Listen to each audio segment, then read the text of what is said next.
Welcome to Speak Up and Stay Alive RadiOh with author, speaker, and your host, Pat Rouleau. Serving you a generous helping of everything you need to know to help you and your loved ones stay safe during any doctor or hospital visit.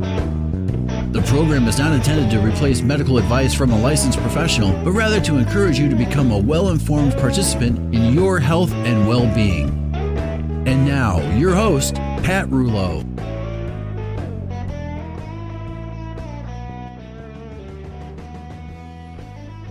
Hello, I'm Pat Rouleau, and welcome to our show, my show and yours, where we come together each week to attempt to figure out all of the crazy that's going on and how we and our families can stay safe, either during a healthcare or hospital encounter, or hopefully beforehand, how to prevent such a visit. And lots of seemingly irrelevant things go into creating and maintaining good health. So when I occasionally appear to deviate from what most would consider a normal topic for this program, stick with me and think about how I connect the dots. And you have to be open to connect the dots, open and mindful to what lands in front of you each day. Nothing is random. We just have to stop the noise and look at everything and line them up so that when you do connect the dots, you end out with a complete picture, much like the old-timey dot-to-dot coloring books. Oh yeah, I'm showing my age now. Well, many times, events, people, places come together at the same time to create a moment where you stop and say, aha. I guess it's called an aha moment.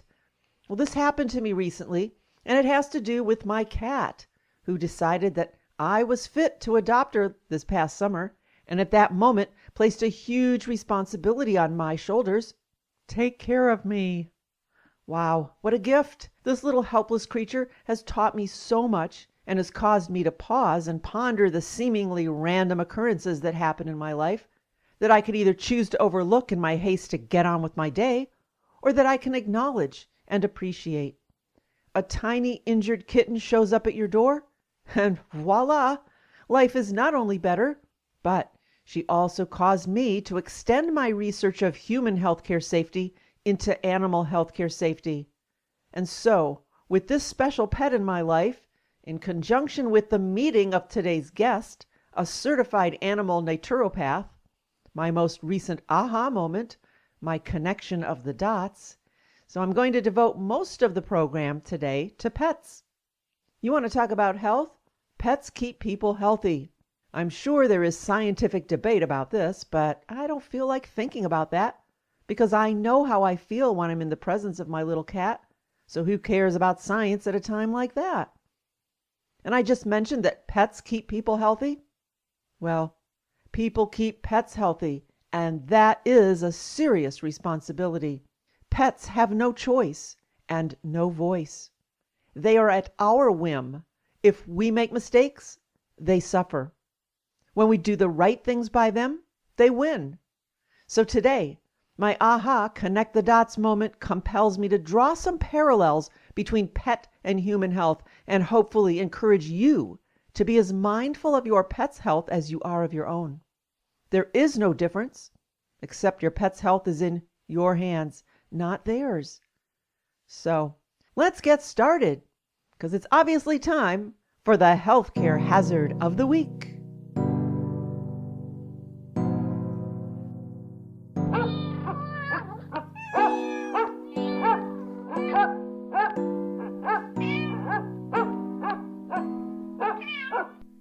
We've talked about deceptive advertising before on this show, pharmaceutical ads on TV that use all kinds of subliminal tricks, such as the Nasonex bee, whose wings flap at a high rate of speed during the side effect disclosure, done so that our brains cannot process the rapid movements with the words, to the use of the words natural on our foods, when a quick review of the ingredients proves anything but natural.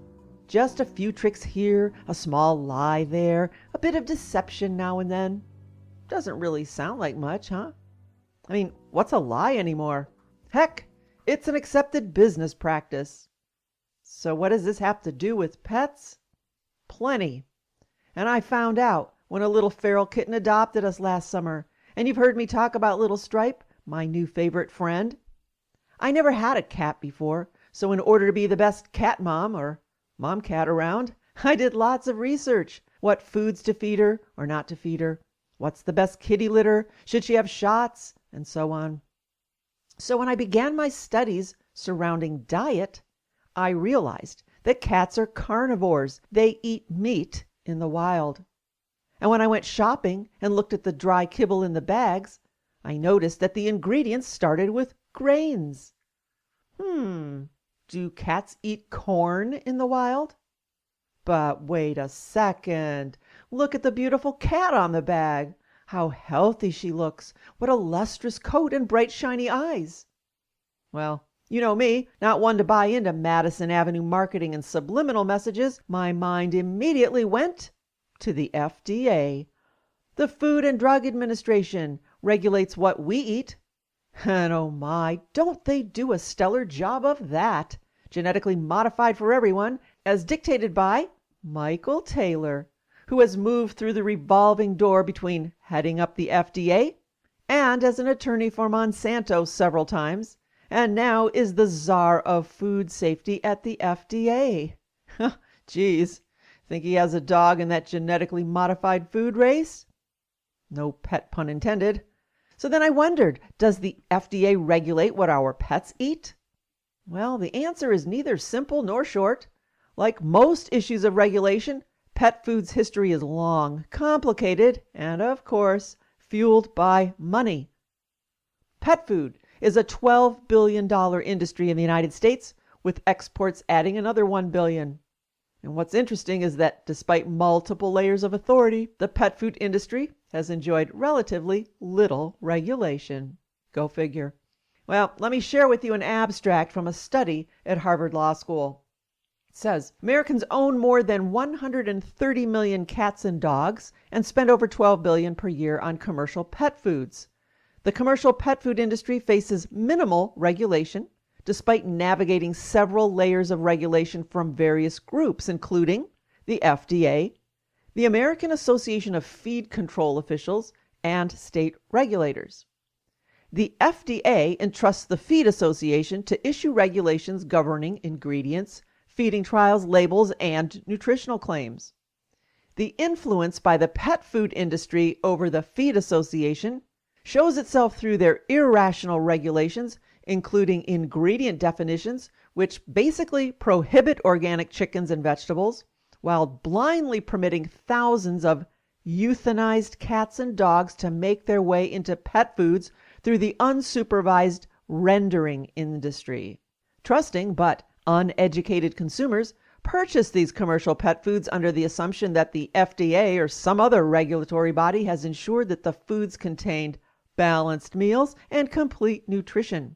These consumers naively believe that veterinarians that endorse and sell pet foods from their offices, while neglecting to mention that these pet doctors are often on the take and can earn up to 20% of their total income from such sales. This inadequate regulation results in confused consumers and sick, malnourished pets. That's disgusting, isn't it?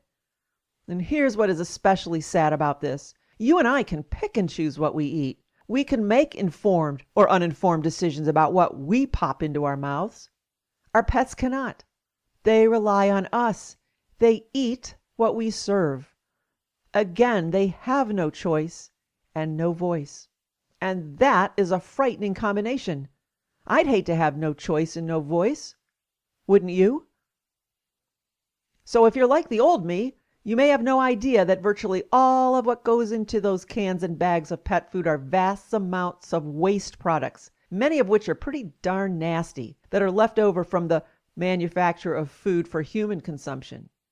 And another huge portion of the ingredients used in the manufacture of commercial pet food is derived from genetically modified grain crops, especially soy and corn, which are always heavily sprayed with toxic petrochemical pesticides and herbicides and grown in depleted soils with synthetic fertilizers. Thanks, FDA. Well, to provide an overview here, what's most important to know is that the bulk of the ingredients used in most commercial pet foods come from places called rendering plants. Rendering plants They're facilities that process leftover waste products, a number of which are quite unspeakable.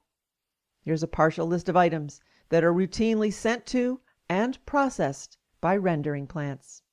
Slaughterhouse waste, including most of all portions of animals that are not considered fit for human consumption, such as heads, hides, spines, hooves, and diseased body parts. Diseased, disabled, dying, or dead livestock deemed unfit for human consumption. Those are called the 4D animals: diseased, disabled, dying, or dead. Expired meats from grocery stores, including their plastic and styrofoam packaging. Rancid, overcooked oils drained from friolators, and filthy grease from grease traps from fast food and other restaurants. The bodies of domestic cats and dogs that have been euthanized, some right along with flea and tick collars still attached around their necks. Roadkill. Oh, you heard me right. Roadkill. Rendering plants take those items and throw them all into a giant auger to pulverize them. And the resulting soup is cooked at extremely high temperatures, in part to kill off the harmful bacteria, the pathogens and other parasites that may be lingering on the dead, rotting flesh. However, this high heat also destroys much of whatever nutritional value the stuff might have ever had to begin with. Then the fat is rendered off, and what's left is made into various products that are known by the terms we're used to seeing on pet food ingredient lists. So with that, let's take a peek at a well-known bag of cat food as found within an article in Natural News titled "Cigarettes, Lies, and Pet Food Advertising." And dog owners, the same tricks apply to dog food. All right, here's a cat food bag that touts super seafood with ocean fish, albacore tuna, salmon, and crab flavors. 100% complete nutrition and with healthy omegas. Well, just as in human food, the first ingredients listed on pet food labels are listed by the pre-cooking weight, from the heaviest to the lightest. So by pre-cooking weight, the first 5 or so ingredients are the heaviest and make up the majority of the food. So the first, ground yellow corn. Okay, no seafood here, and corn has little to no nutritional value to cats or dogs, and you can be sure that it's genetically modified. Corn gluten meal is the second ingredient. Gluten is often used as a binder or thickener for pet foods. Again, no seafood and no nutritional value to the pet. Poultry byproduct meal is the third ingredient. Still no seafood. Byproducts are animal pieces that are considered unsuitable for humans, sort of the garbage of the meat processing industry, like chicken feet and turkey heads, providing little to no nutritional value to the pet. Meat and bone meal is the fourth ingredient. What? Still no seafood? Meat and bone meal, if you can imagine it, is an even worse pet food ingredient than byproducts. This ingredient is the garbage from anything and everything animal. Things like euthanized sick animals, diseased animal tissue, or even expired grocery store meat. And again, it provides little to no nutritional value to the pet, cat or dog. And our fifth ingredient is animal fat. When chicken feet, turkey heads, cow intestines, and expired grocery store are cooked, and in the pet food industry, I mentioned before, it's called rendered, in the rendering plants, the fat that rises to the top becomes the pet food ingredient, animal fat. The pet owner has no idea what types of animals the fat comes from, and worse yet, this common pet food ingredient has been determined by the FDA to be the most likely to contain pentobarbital, the drug used to euthanize the animals. So in other words, you can pretty much assume that the pet food ingredient animal fat contains euthanized animals and the drug used to end their life. Sickening, and again, no seafood. The first 5 ingredients contain no seafood. Hopefully the next 5 will be the good stuff. All right, let me continue reading. Here are the next 5 actual ingredients on this bag with seafood in the name. Soybean meal, animal liver flavor, phosphoric acid, calcium carbonate, and salt. Still no seafood. Actually, still no quality nutrition provided to cats, and 10 ingredients. The first 10 ingredients make up around 85% of the food. And it isn't till the 12th ingredient on the list that we find what the name implies: seafood. And that's right before the artificial coloring of the cat food. Now think about that for just a moment. Think about the weight of a drop of food coloring you use when you color Easter eggs, for example. Think of how much those little couple of drops of food coloring actually weigh. Now imagine a piece of salmon or albacore tuna that weighs just slightly more than a couple of drops of food coloring. That's how much seafood is in the bag of cat food. Amazing, right? And remember, these are the actual ingredients of a cat food that is sold in every grocery store across the country, a brand that I assure you would be recognized by every pet owner. A cat food that touts seafood in the name, containing probably far less than one small piece of tuna or salmon in a ton or more of cat food. A pet food that claims healthy immune system supported by complete nutrition and strong lean muscles supported by high quality protein, when actually there is only a sliver of high-quality protein or nutrition in the food. As surprising as this might be, this is all perfectly legal and common practice in the pet food and pet treat industry. It's simply advertising. The existing rules of the pet food industry allow unqualified claims, either directly or indirectly, on pet food labels. Misleading, right? Hey, but it's nothing new to advertising. And if you think that your veterinarian knows better and sells better products at his or her clinic, think again. Almost every veterinarian graduating in the last 20 years or so has been affected by pet food corporate marketing.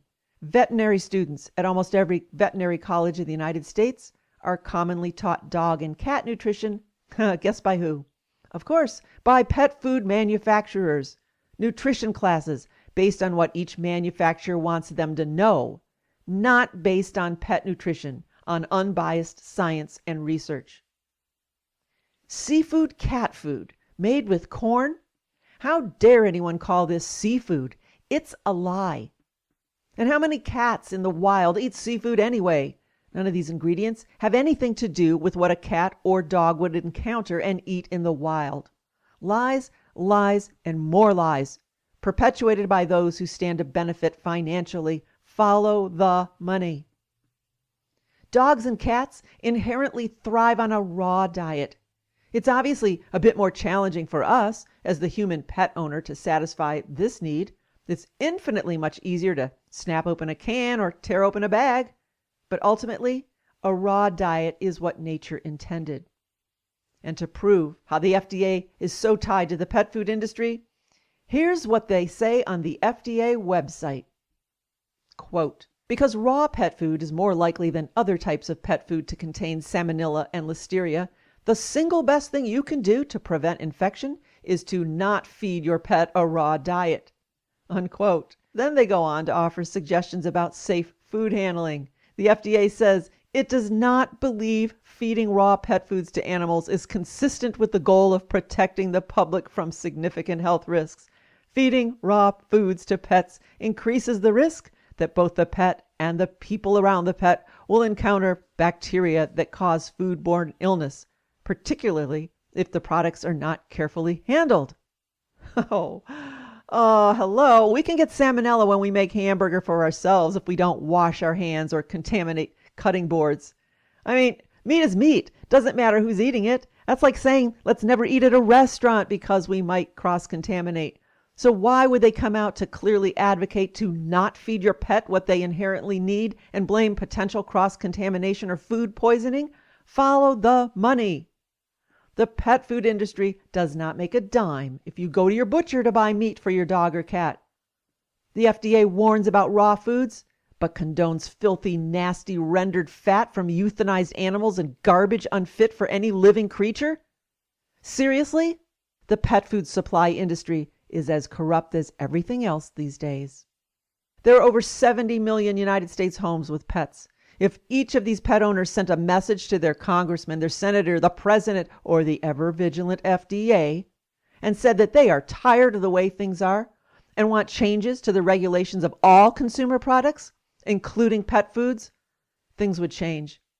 70 million emails and letters would have a very loud voice. So write some emails and send some letters. And to close, I have to share a story found on the website of today's guest, Kim Bloomer, who is here to continue the conversation about pet health. It's a story about a little bit of deception. She writes, there was a dad who had 3 daughters.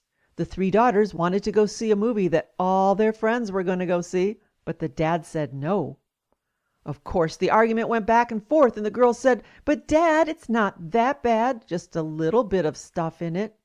Their dad said no, emphatically.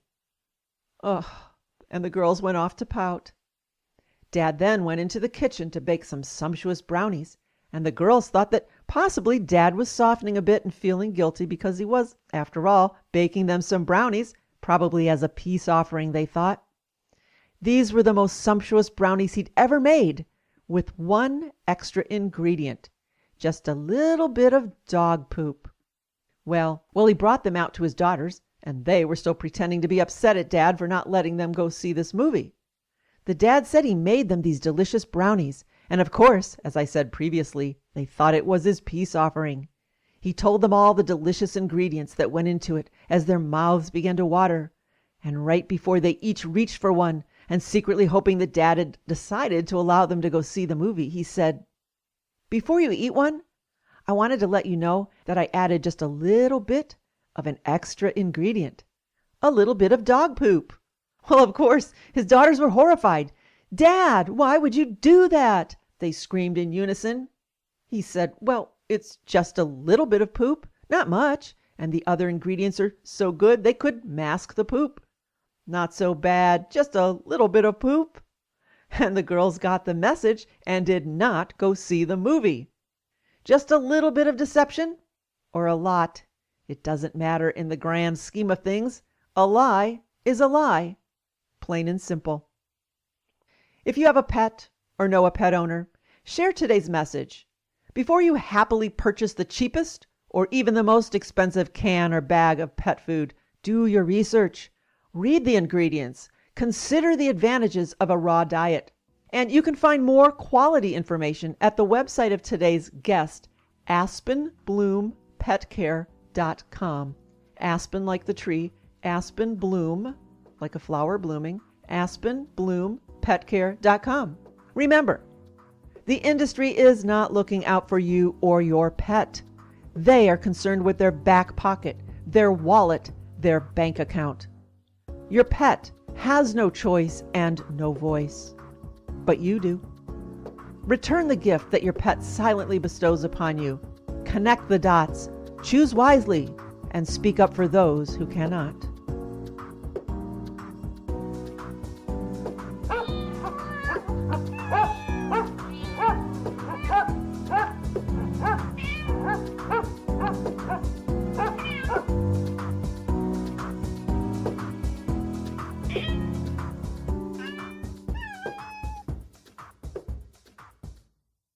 And with that, let's hear some legal news you can use.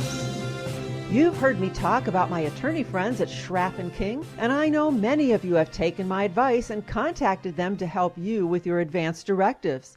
Things like a healthcare power of attorney, living will, help with information about the Do Not Resuscitate form, and more. Attorneys certified in elder law offer you something that other attorneys do not. So don't go anywhere else. Contact the folks at Schraff & King today. They're located in Willoughby Hills, just south of State Route 6 and Interstate 91. And you can call them at 440-585-1600. That's 440-585-1600.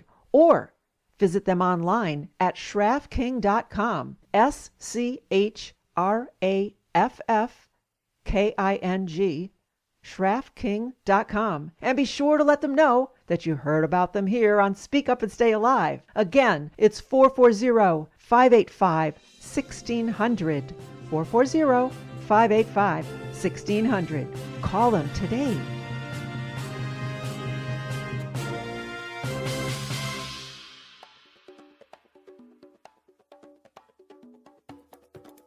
If you know me, you know that I'm concerned about healthcare-acquired infections. Stethoscopes have long been associated with the transmission of healthcare-related bacterial infections, and studies have shown that stethoscopes carry harmful bacteria such as staph. To eliminate the infection risk, doctors simply need to wipe their stethoscopes with a disinfectant swab after use on each patient. Despite this, a report in the American Journal of Infection Control makes it clear that providers do not heed the warnings, concluding that doctors must routinely disinfect their stethoscopes before and after each patient contact. There is, however, a viable alternative to the disinfectant cloth or wipe. Clean Stethoscope, offered through a company called Cleanant, is a device that enables doctors, nurses, or any healthcare practitioner to both protect and clean their stethoscope with the greatest of ease. By sliding the bell of the stethoscope into the Clean Stethoscope chamber, doctors can examine multiple patients without putting themselves or their patients at risk of healthcare-acquired infections. If you're a healthcare provider or if you're a patient, check out Cleanant.com. Cleanint, Cleanant.com. And patients or family members, tell your doctor about Cleanant and ask that their practice include the Clean Stethoscope from Cleanant. Call 888-715-0464. That's 888-715-0464. Listen to Pat Rouleau and Speak Up and Stay Alive RadiOh. Stay safe from little-known healthcare and hospital hazards. To learn more, go to speakupandstayalive.com. That's speakupandstayalive.com. Know you've been a good friend, and that's in the thick and thin, and I know it's never gonna end, 'cause you've been a good friend.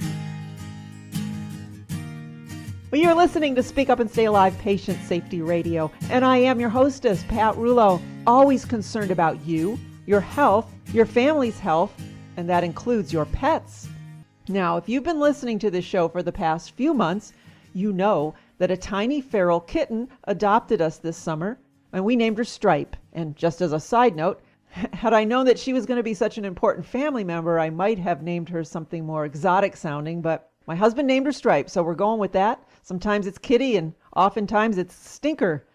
Anyway, her mom abandoned her because she, the mom, got pregnant too soon and couldn't care for Stripe. One day when this little Stripey tried to get near her, the mom swiped her with her paw, causing the poor little kitten to fly into the air, leaving a gaping hole in her neck. As she cowered behind the oregano pot in our gazebo, looking at us with her sad little eyes, we knew she was ours. And so began my eye-opening learning curve about caring for a cat. I'd always had birds and guinea pigs, rabbits, mice, fish, but nothing that required such important health care as a dog or a cat. And so began my quest for the best food. I wondered about shots, what kind of kitty litter, and I kept putting off the first visit to the vet. For some reason, it just made me feel uncomfortable that after I called them, all they wanted to do was deliver a series of shots every few weeks. Kind of made me feel like a bad mom, yet something inside of me just felt wrong. And at the height of my worry, kind of as if a divine intervention, I met today's guest, a wonderful woman who also hosts a radio program called Animal Talk Naturally. And her show is going to be heard on our Speak Up Talk radio network. Well, we had an enlightening conversation about pet care that put my mind at ease. And as we spoke, I knew that I had to share her with you, because her philosophy on animal care is in perfect synchronization with what we discuss on this program with regard to healthcare in humans. So let me introduce her. She is Dr. Kim Bloomer, a certified animal naturopath, as well as being certified in small animal nutrition, with years of experience in animal health. She is the founder of Aspenbloom Pet Care in New Mexico. Kim is a published author, writer, blogger, co-host of, as I said, Animal Talk Naturally, and co-founder of the American Council of Animal Naturopathy. We have lots to talk about today, so I want to get started. So welcome to the show, Kim. Thank you so much, Pat, for having me. What an honor. Oh, and I feel the same as well. I spent quite a bit of time on your website because there are so many little gems, and I want to share and they truly are. I want to share this one. When you say healthcare is not waiting until an illness presents and then treating it with toxins masquerading as medicine, but it is preventing illness in the first place through lifestyle choices. And this applies to humans, as we discuss each week on this radio program. So today I'd like to draw some parallels between human patient safety and healthcare safety and animal healthcare safety, because again, as you so aptly say on your website, we have strayed from nature's provision for animals to suit our desires and convenience rather than theirs. And often we find that when we seek healthcare, kind of go to the doctor and they say, here, take this antibiotic, call me in 2 weeks, whether it's appropriate or not. So before we dig into all the specifics, explain what exactly does an animal naturopath do?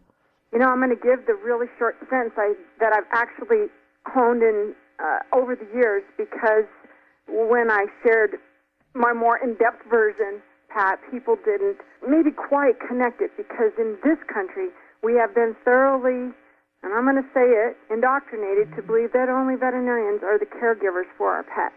And I mean that. So what I typically say is that veterinarians create, although inadvertently in many cases, and sometimes maybe just ignorantly so, disease through the things that you just talked about that they do. So they create and then treat disease. And we promote and build health. That's the simple statement that I use. I think people can relate to that if they think about the traditional veterinarian with the traditional medical training, such as many of our traditional doctors have. Typically, people are going to come to us for a consultation, so that we're going to consult with them, we're going to guide them, we're going to coach them, if you will, in how to attain that optimal wellness in their pet. And so it's a lot of unlearning, but it's also, I always say it's an empowerment model, because it gives the responsibility as well as the benefits back to the pet owner. And folks can use your services, even though you're in New Mexico, to use you as a consultant or take your courses. And then still, if they have an emergency, then they can see their veterinarian. Right, exactly. And that's exactly how it should optimally work. And if we were all working together, that would be ideal. Right, right. Well, I know we're going to get into all of this shortly. Today, I want to cover 3 areas. There's so many we can do, but let's stick with 3 that can really improve the life of one's pet: nutrition and diet, vaccinations, and microchipping. So I want to start with pet nutrition and diet. The question is, why should we even think about this? I mean, aren't the canned foods and dry kibble, aren't they good enough? Well, I don't know. Good enough as compared to what would be my response to that, Pat, because we are taught in human medicine and human health that we have junk food, that processed food is junk food. However, we flip that around in animal health and say processed food is what you should feed your pet. And that does that make sense? I feel a cognitive dissonance happening somewhere there. And the simple answer is no. It's no better for our pets than it is for us. And anything that comes in a bag or can is completely denatured and void of proper nutrients. Those foods have chemicals in them to create little nuggets. And you will see on commercials, all of this wonderful food floating around. But something that a lot of pet owners don't seem to know, and it's in large part because of the marketing and advertising we've been subjected to from childhood, that dogs and cats, they aren't carnivores in their mind, but they are. A cat is still a lion on the inside, and a dog is still a wolf on the inside. And in their dietary needs and in their anatomy and physiology. And interestingly enough, at the veterinarians that I've conversed with that have come on our show, they have admitted that, yes, we were taught that, and I even see it in their textbooks, but then they turn around and talk about this perfectly formulated, scientifically formulated product that they're supposed to encourage their clients to feed to their pets because of the connection between the pet food industry and the veterinary community, which is a little bit of a marriage because they are the ones who teach what little nutrition the veterinarian learns, typically 4 hours. So they don't really learn about nutrition, and that's by design in their training. And this is where I say they inadvertently create disease and then treat it later. So it's a nice little setup if you ask me. And when people say, well, I'm feeding this brand or that brand, or I've got this high-end brand, and I always say, as does my colleague, kibble is still kibble. It doesn't matter what bag it's in. The cat doesn't have the anatomy to properly digest that or eat that. Their mouths were designed big and wide open like an alligator. They have hinged jaws that open and shut. They don't grind sideways. They can't grind. They can't chew the way we do. Their digestion begins in their stomach. So all their mouth is for is to grab, rip, tear, shred, pulverize, crush, swallow, and then the digestion, their saliva is to slide that all down into the stomach so it can begin digesting. That's why they can eat so fast.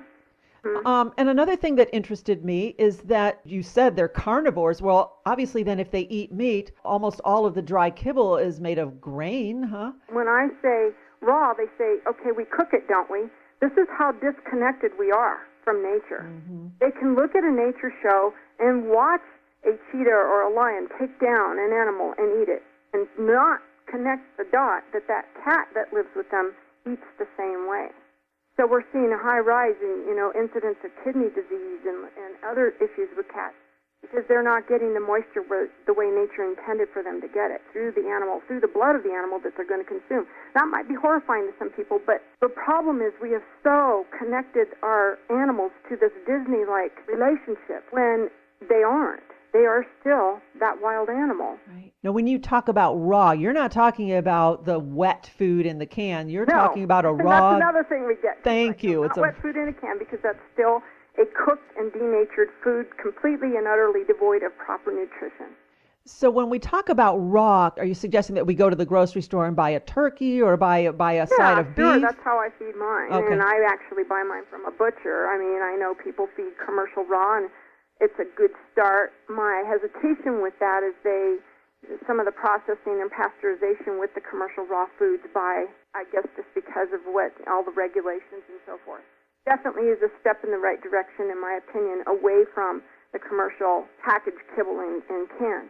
When I went to raw, I went to full-blown, feed my dogs as close to a prey model that they can, and I even know people that feed the whole carcass to their pets. So taking people back this way, Pat, can be challenging because they have to let go of their own preconceived ideas and their own squeamishness and hesitation and so forth. But the main thing to keep in mind is take yourself out of the equation and step into your pet's paws and look at it from their perspective. Mm-hmm. They are speaking to us in a way that we're just not listening. The thing that's interesting to me is the animals have met us where we are. They have learned our mannerisms because they're so observant and they're so paying attention that they've learned to communicate with us with body language and interaction and play, initiating play and all sorts of things. So when are we going to meet them where they are? Because what you will discover in your relationship, you got this pet as a companion to begin with, you will find a whole new level of companionship that you've never experienced when you do. So my passion is teaching pet owners to find those solutions through chemical-free living. And you won't be chemical-free living and having a chemical-free lifestyle if they're being fed from a can or a bag. Right. I just read a great one-liner that stated you cannot attain health through a needle. And I always encourage our listeners to do their due diligence before agreeing to a flu shot or a vaccination for themselves or for their children. And it's obviously the same story for pets. And you and I had a conversation a few weeks ago that I found very interesting when you mentioned inherited vaccinosis. I want to talk about vaccines and pets because almost every vet around recommends loads of shots and yearly boosters for cats and dogs. And so what is your position on this? And then explain this inherited vaccinosis. My position on that is that the immune system was perfectly formulated prior to any vaccines. In fact, this is an extremely polarized argument, not because of logic and certainly not because of scientific studies. People will point me to I'll go to the CDC's website or anything, and so you have to understand, I mean, it just goes so deep, this rabbit hole, that if people really, really would dig like our dogs do, they would find the truth. And that's what I did. I began to dig, and look at that, and I reflected back upon every animal of mine that I had vaccinated repeatedly, not to mention the multitudes that I did as a tech. And I could see the progression, and it all connected for me because I could see, yep, that's when that animal did start to get sick and his health declined, and this allergies presented, and skin disorders, and next thing you know, it's kidney disease, and it's liver, and it's all these things. I connected it. It just kind of slammed me, Pat. I mean, just how can all of those things that are in a vaccine, and if you will look at the ingredients, what it basically happens, and I explain this to clients, it's like your body splits into a dual personality in the immune system. The immune system over here is running around with all the fire engines going and all of the police cars going, and there ain't no fire and there's no accident. It's just the body something's been turned on in it and it can't shut down. What happens is this vaccine has gone in there and destroyed the DNA. distorted it, weakened it, and bent it. So that's what gets passed on. And voila, we have, all Great Danes end up with heart disease. When really it's not true of the breed. It's true of what damage was done to the genetics or the genome and passed on. For each subsequent generation that is born, that is compounded if we keep doing this. And Pottinger did a study on cats many years ago just with diet. This hasn't even had anything to do with the vaccine issue because they weren't vaccinating the animals back then. But just with nutrition, it took 3 generations to where the kittens were being born dead or maybe 1 or 2 born and very weak and sickly, and then it took 4 or 5 generations to turn them around. Now, you compound that with this thing that we're doing with vaccines and all the chemicals around us, not only in the food we feed them, but in what we inject into them, what we slather on them in the name of prevention of fleas and ticks and heartworm, and you've got a recipe for disaster. In fact, what is happening is the destruction of the species. And this is why we see such huge behavioral problems in animals and why they're dying so young, why they're sick with cancer at 1 and 2 years of age. Unheard of when I was in veterinary medicine. We were astounded to have a dog that had cancer back then. Well, look at the parallel between that and humans. It's there. Same thing. Same thing with the exact same training being done in the veterinary profession that's done in the medical human profession. The exact same correlations. I mean, anyone who's paying attention knows that government and pharmaceutical companies are behind the whole vaccine issue. And we're also moving in the direction of microchipping the human population. I mean, given the fact that data collection and data mining is clearly in process. And what a perfect way to promote this, then, as a safety measure against losing a pet. And exactly, you nailed it right there, Pat. That's exactly what was done. Pets are just simply, and always have been, the experimentation that you pay for. You love them, you pay for it, you take them in, but the experiment is ongoing. Basically, that this is simply the experimentation under the guise of healthcare. Absolutely. I hate to say that. It sounds very bizarre, but yeah, and we talk all the time on this program about all of the extreme health hazards that are associated with all of this grand experimentation. And I want to head a little bit into the microwave radiation for a moment, the frequencies given off by wireless devices for people, smart meters, cell phones, cell towers, the ridiculous Fitbit and the other supposed health tracking devices. Let's talk about microchipping our pets, because you go by the pet store like, we're microchipping today. What are your thoughts on that? Well, for one thing, it's been proven that they are finding tumors at the site of the injection of these. We're seeing it in the exact spot, usually around about the base of the neck. Tumors, you say? Tumors. Yeah. From where they're injected. Seen it happen so many times, repeatedly. But also it's been proven in scientific studies, and there are some veterinarians that are speaking out. Of course, we are completely denigrated when we do, and there are people saying, well, my pet was found as a result of that, and I always say, I am so glad. But at what cost? Absolutely. At what cost to the entire pet population? I know that I have a dog that came to me this way with one in her. And they don't typically recommend that you remove them once they're in because they're hard to find, for one thing. And not all the devices will track everything. But she does have a tumor at that in the place they typically inject them. And I'm working with her on that, both homeopathically, it's energy medicine, and frequency medicine is what I like to call it. There is also a frequency that is emitted from that microchip that's going to cause a negative or a bad effect in the body. You have negative and positive ions, and this is going to create a negative. That frequency, it emits a low level frequency. Right. That will affect, over time, your pet. Exactly. And I want to read something that was from your website so that folks can kind of put this together, all that we're talking about today, and tie it into what I've talked about these harmful man-made frequencies that we're experiencing with cell towers and cell phones. You say that every single living thing has a frequency, although microchips, cell phones, radios, televisions, computers are synthetic or man-made frequencies that are not compatible with the natural frequencies in living things. You go on to say that since the microchip has a frequency, an unnatural man-made one, it is most likely interfering with the natural healthy frequency of each animal that has one. if that animal has been vaccinated repeatedly, fed processed and commercial food instead of a natural raw diet, and inundated with additional toxins of such products as flea, tick, and heartworm medication, regular deworming, then it stands to reason that this animal will be much more susceptible to the interference of the microchip frequency. And that just puts it all together, doesn't it?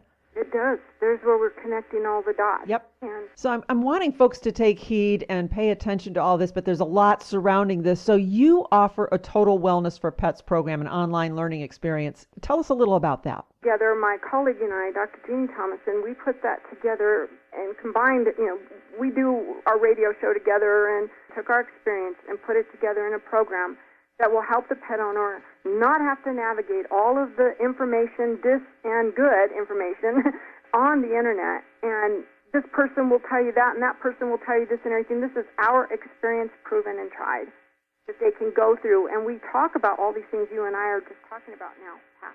Right. So this is our way of being able to help you connect the dots and to simply, the simple plan of how to feed that diet, the raw diet, which becomes second nature and is so easy you just won't ever think about picking up a bag again or a can, and how that builds the immune system, along with recommended books that we encourage people to read from people that we personally know who have written these books. Excellent. So where can we find out more about you, what you do, your products, and your consultations and classes?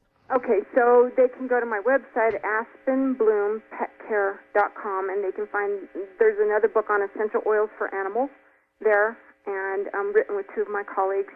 They are available on Amazon, so they can get them there. The course, they can find the link on my website, a little graphic there that can click to either the radio show or to the council site. Okay. But they can go, and they just go to the wellness program and click on there, and they will find that program there. Your website is just rich with information, your blog post. I've learned so much from it. So in closing, I want to share a short bit from a blog post you wrote that can be found on your website, aspenbloompetcare.com, aspenbloompetcare.com. And you say, by having all the pets I had in my life growing up, I learned about respect, honor, courage, integrity, caring, loyalty, commitment, responsibility, forgiveness, and most of all, about love. They enrich our lives with their antics and shenanigans. They make us laugh and they make us cry. They bring us joy and they bring us sorrow. They help us to really live life. Life is much too sterile and sedate without pets. And Kim, this is so true, and that's why we must learn to return those gifts by caring for our pets in just the same thoughtful and mindful way that we care for, or we should care for, ourselves. So I want to thank you so much for sharing you and all of your wisdom today. It's been, and here we go, pawfectly wonderful. Thank you so much. What a pleasure to be here with you today, Pat. Know you've been a good friend, and that's through the thick and thin, and I know it's never gonna end, 'cause you've been a good friend.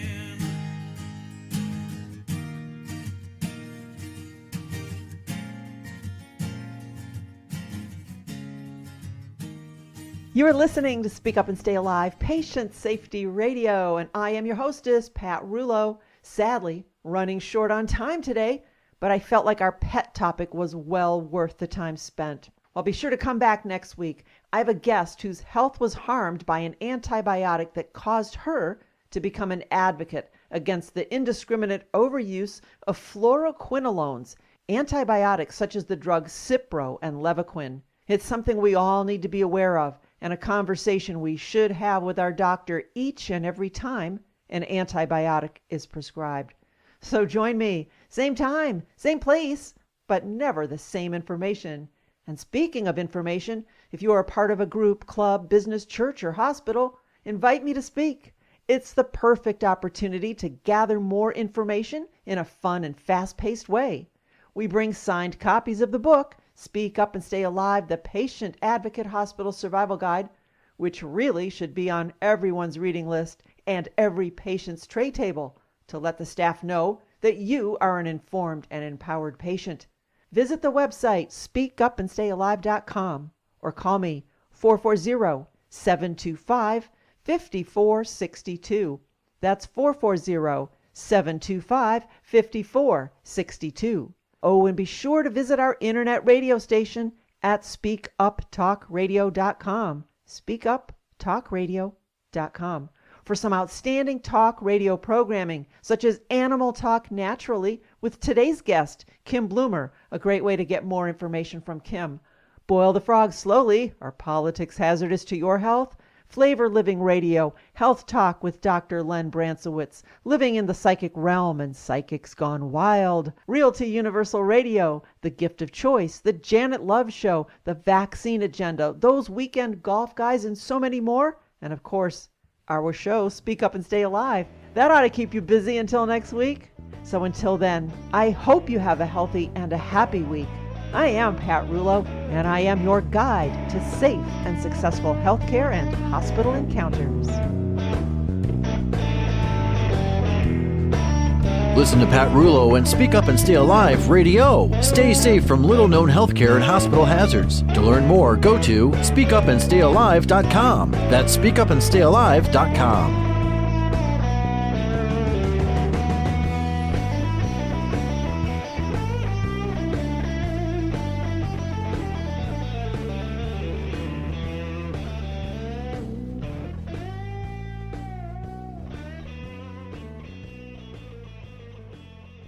Tired of the same old presentations? Can you forward to slide 38, please?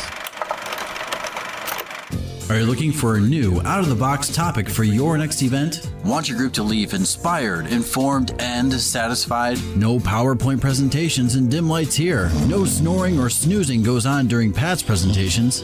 To help your entire group, organization, business, or church stay safe during any healthcare or hospital experience, invite Pat to speak. Her presentation formats vary from 15-minute small talks to 30-minute lunch and learns, to 1-hour events called The Scoop, to full days. Pick a topic from her website or request your own.